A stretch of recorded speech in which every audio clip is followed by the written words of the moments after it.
After 7 years of living off the very house I bought, my son and daughter-in-law suddenly won $85 million. But instead of being grateful for the shelter I gave them, by noon that very day my daughter-in-law had cruelly thrown all my belongings out the window, china shattering across the street while she screamed, "We don't need to do charity for you anymore. Go die old in a nursing home." I stood in the yard, clothes dusty and rumpled, my heartbeat steady, and quietly said, "Did you read the name on the back of the ticket?"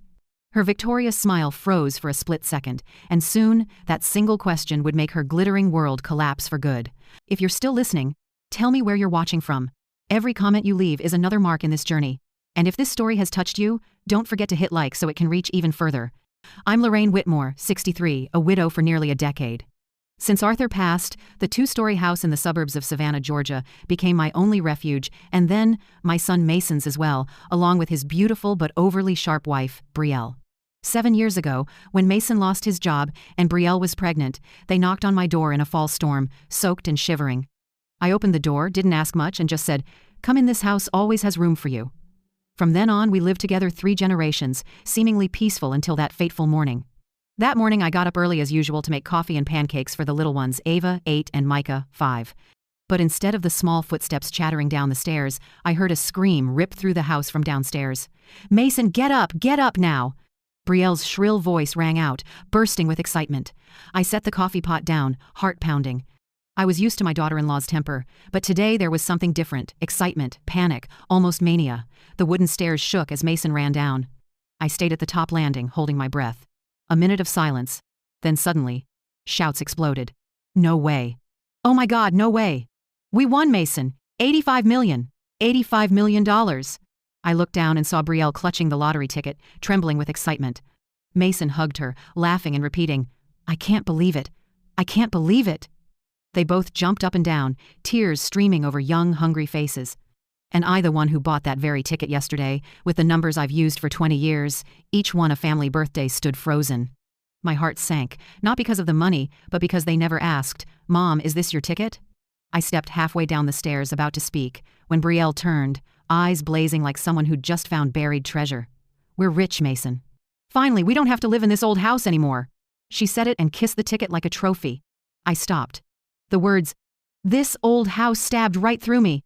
The home Arthur and I built with every saved dollar, every extra shift, every can of paint we rolled on with our own hands. I wanted to say I was the one who bought that ticket at the corner convenience store, but the words stuck in my throat. I looked at Mason, my only son, hoping he'd realize something. But he just stood there, letting Brielle call the shots, like always. I went back to my small room in the attic, heavy-hearted. I brewed tea, but my hands shook so hard I spilled water on the table. For the first time in years, I felt like a stranger in my own home. About an hour later, I heard cars pulling up, nosy neighbors arriving after hearing about the lottery family. Laughter, doors slamming, glasses clinking. I looked out the window and saw Brielle showing off, waving the ticket, and Mason beside her, smiling awkwardly. By noon, there was a hard knock on my door. Brielle stood there, arms crossed, lips curled. "Start packing. We're moving, and we don't need any dead weight coming along." I didn't grasp it at first. "Dead weight?" I repeated, my voice hoarse. "Yeah, we're buying a mansion. It wouldn't make sense for you to come. At your age, it's better to find a decent nursing home. They'll take care of you there." I looked her in the eye. "This is my house, Brielle. Used to be, Lorraine," she said, emphasizing each word.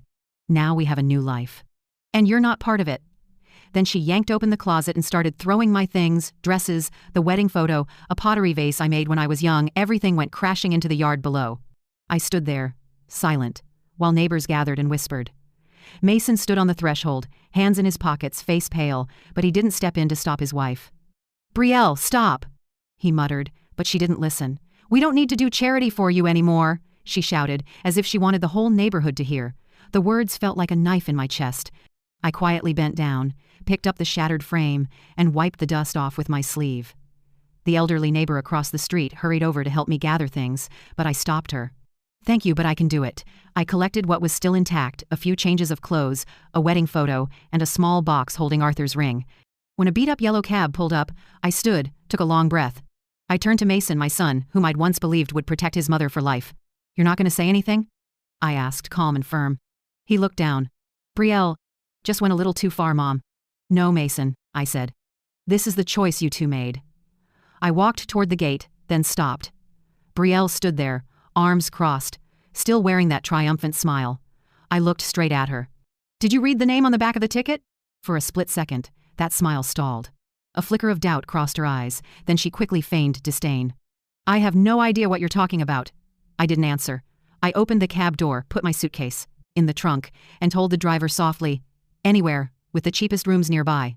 As the car pulled away, I checked the rearview mirror.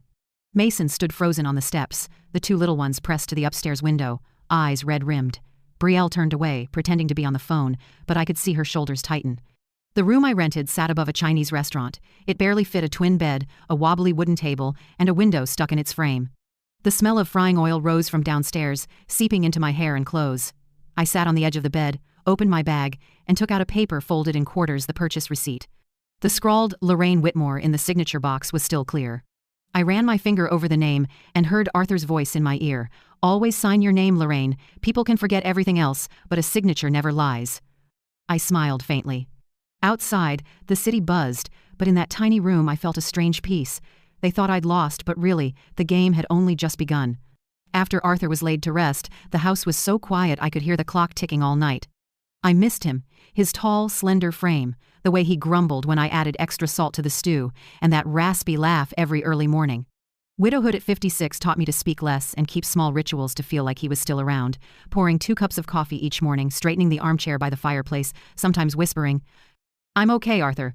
Then, one February night in a downpour, Mason showed up. He stood on the porch, soaked, gripping a suitcase. Behind him was Brielle, makeup smeared, eyes red. "Mom, we lost the apartment. My company folded. The landlord wants rent now. We can't swing it."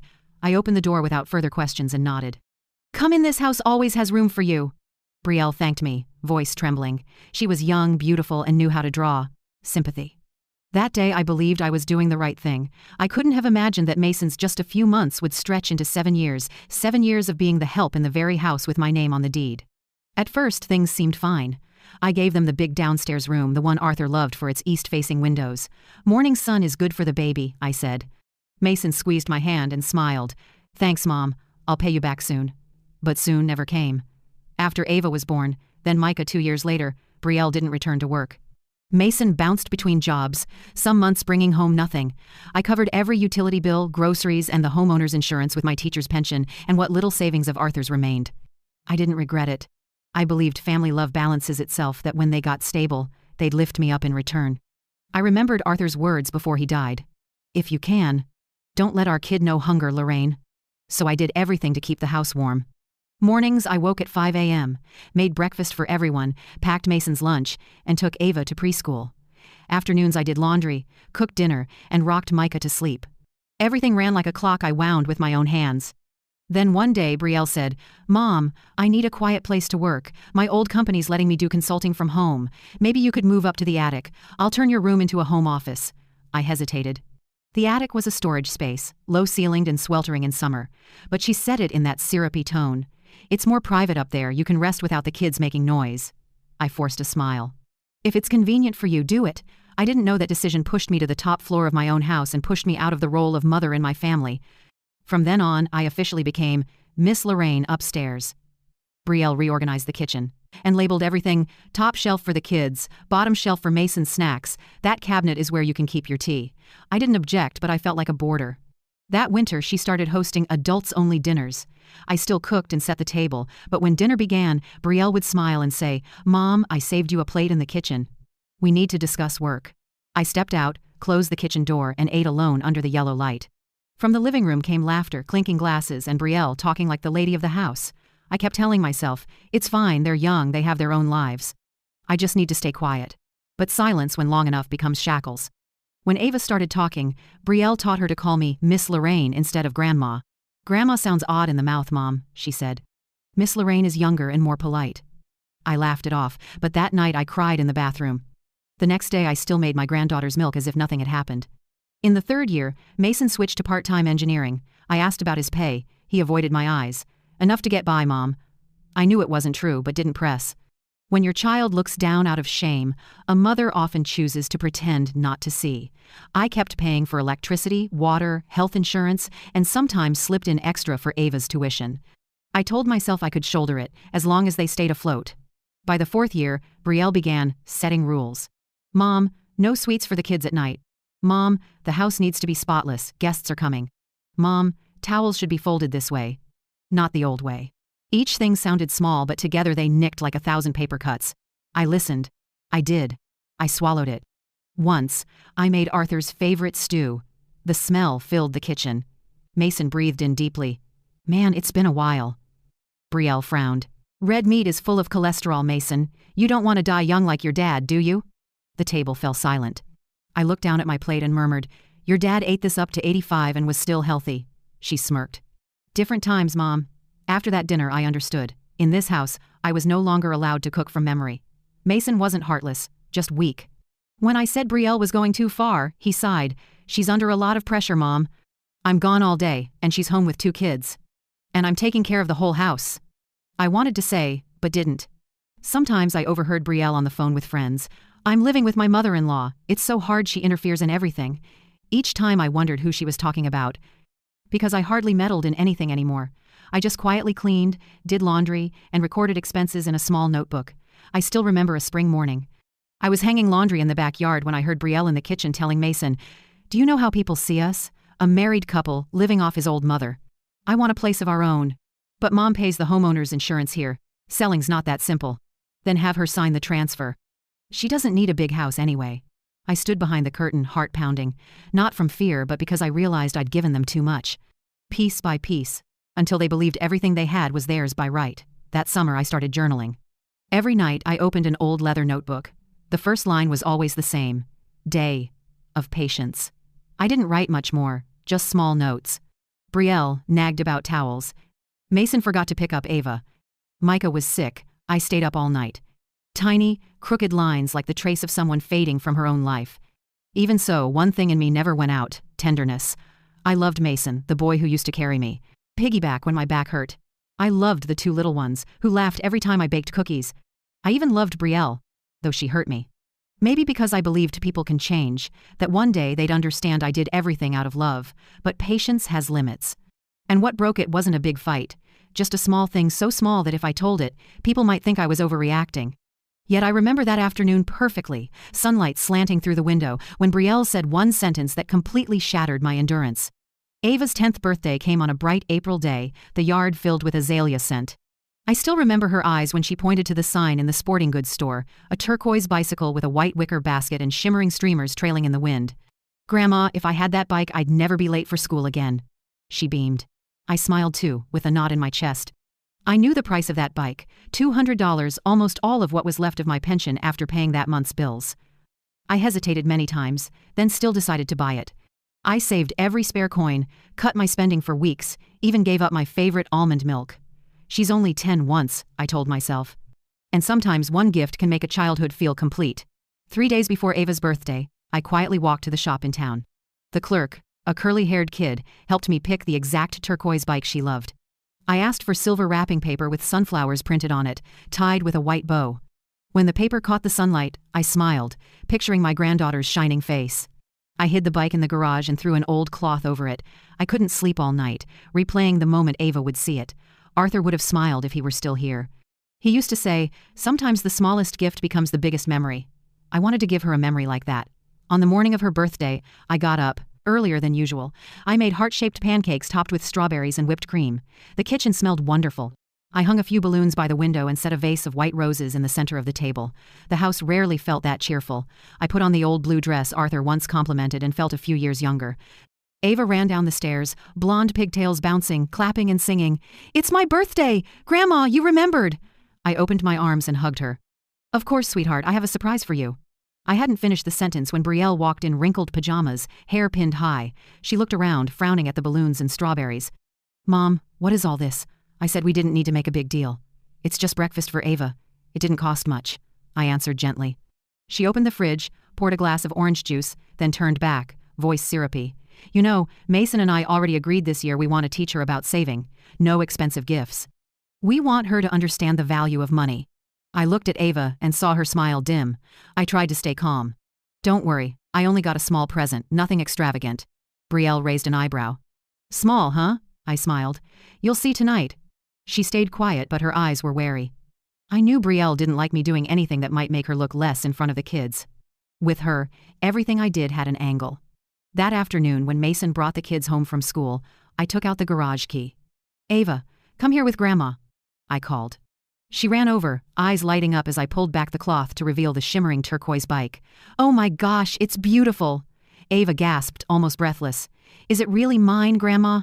I nodded. "Happy birthday, my little angel." She threw her arms around me, laughing and crying at the same time. My heart melted with happiness. But the moment lasted only seconds. Brielle's voice cut in behind us, cold as steel. "What is this?" She came closer, eyes raking over the bike, then stared straight at me. "I told you, Mom, no expensive gifts."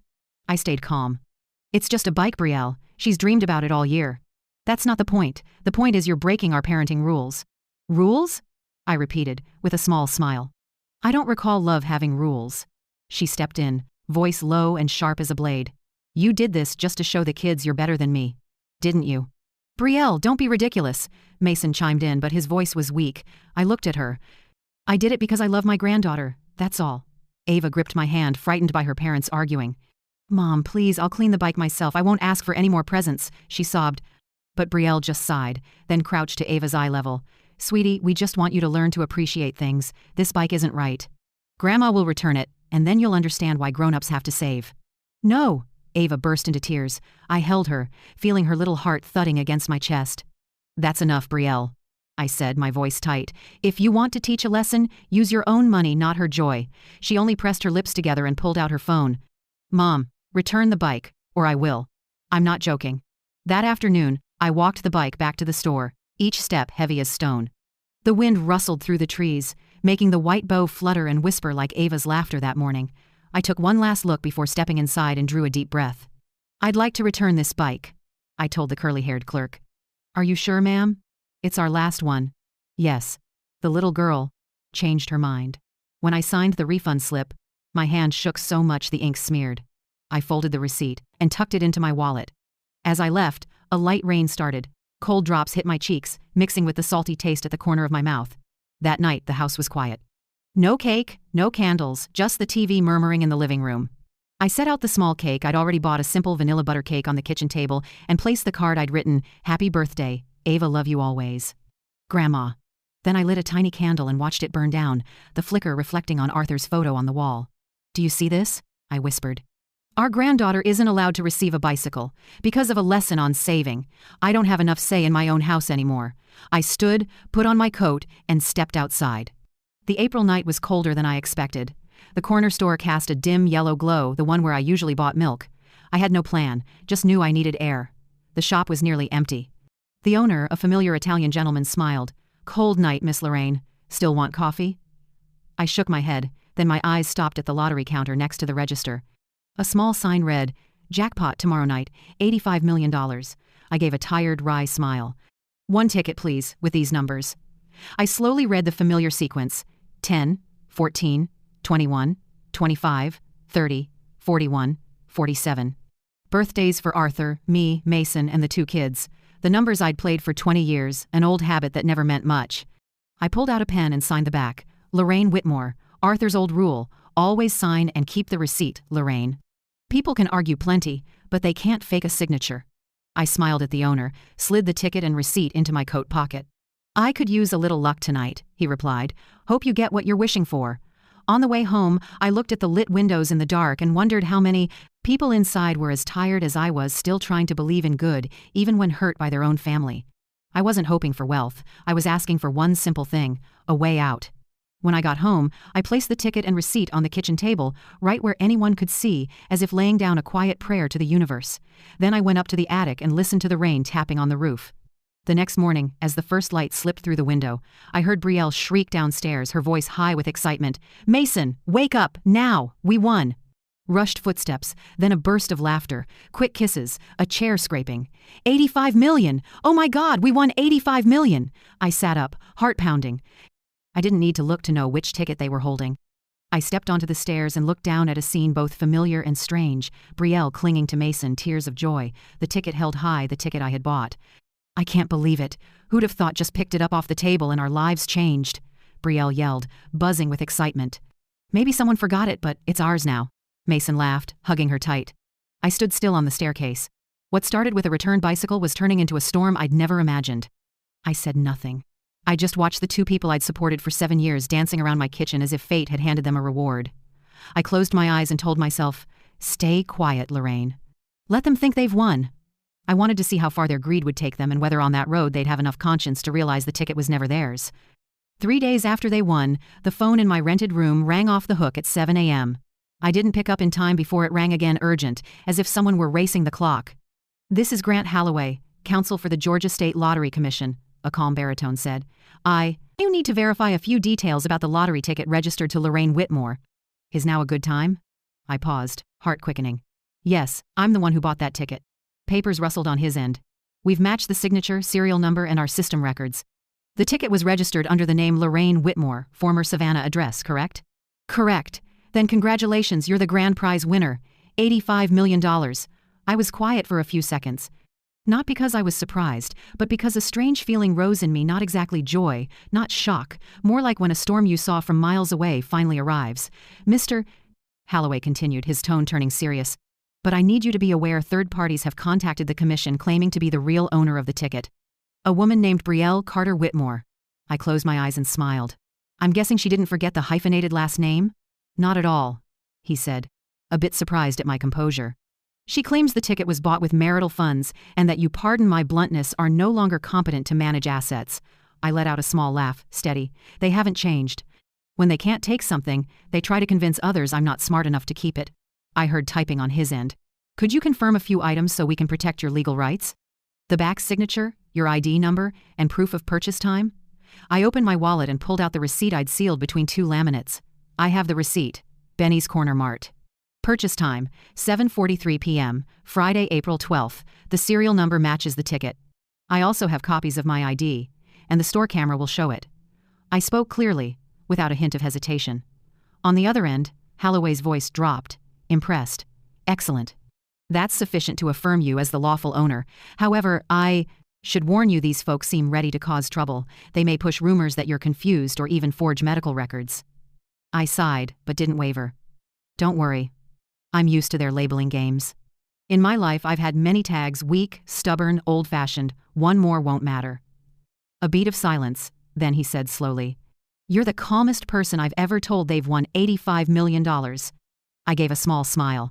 "Because to me, the real prize isn't the money, it's the truth." Before ending the call, he reminded me, "The claim window is 10 days from today. If you need it, we can arrange security or independent financial advisors." I thanked him, then said, "I'll make arrangements. But give me a few days, I want to see how far their performance goes."